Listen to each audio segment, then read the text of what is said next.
The Force is with you, young Skywalker. But you are not a Jedi yet. Hey, what is up, YouTube fans? It's Dupree, aka Darth Hater, here with some fresh, brand new Star Wars news for you. But before we get into it, don't forget to hit that like and subscribe, and also check out my last video, because it greatly helps out the channel. So let's get into it. So, it would seem that George Lucas has a lot of things to say about Rogue One, one writer revealed. George Lucas' reaction to Rogue One, a Star Wars story, has finally been revealed thanks to one of the writers. Although Gareth Edwards had previously shared his enthusiasm over Lucas's reaction to the film, no concrete answer had ever been given until now. Lucas has largely avoided his opinions on Disney Star Wars movies, with his only comment on The Last Jedi describing it as beautifully made.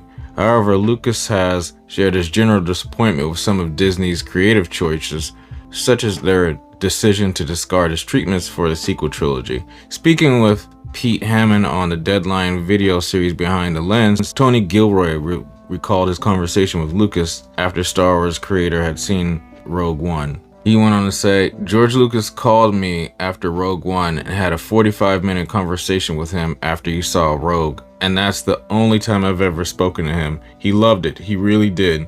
He had a lot of things to say that it was like a call from the president." While Gilroy didn't share any of Lucas's specific comments, he does confirm that how much Lucas enjoyed Rogue One. Lucas described Gilroy's comments only revealed that Lucas loved Rogue One, but there are a few possible explanations for why he did.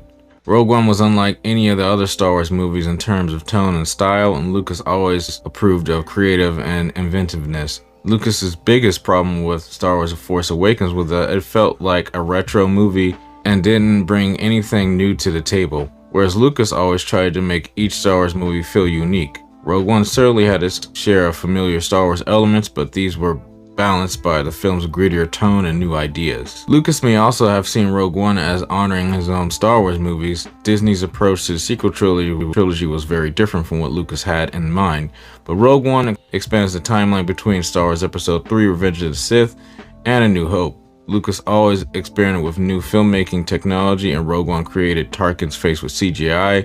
It's something Lucas has always considered doing for Revenge of the Sith. Whatever Lucas' reasons, Gilroy confirmed Star Wars creator loved Rogue One. This is very interesting because from what I've seen over the past few years, especially starting from The Force Awakens, George Lucas seems to be very hands-off. The Force Awakens and all that, like, if Lucas really was behind the project or really thought like this is going to be something, he generally likes to make trips to the set. Like, he was on the Rogue One set touring and watching and, you know, helping out Gareth Edwards. He was on the Solo: A Star Wars Story set, you know, with his friend Ron Howard, and even made, you know, backstage decisions with that. And then he was also on set for The Mandalorian, helping out and, you know, giving his creative like ideas. I see that like there's very specific projects that he will get behind, that he will like gladly talk about his opinion with, but when it comes to the majority of the sequel trilogy or all those movies, like this article said, I don't think he really wants to acknowledge all that, seeing as Disney decided to throw out his ideas and go with something different. But that being said, let me know what you guys thought about this. Let me know what you think about the fact that George Lucas liked Rogue One, and also what I said about, you know, seems to only go on set and visit Star Wars projects that he, you know, sees something in. Let me know what you think in the comments down below. And as always, if you guys like this video, hit that like button. If you're not subscribed to the channel, hit that subscribe button. And don't forget to hit the bell to get notifications for my latest videos. That would be great. Anyway, guys, take care. See you in the next one. May the Force be with you. Bye.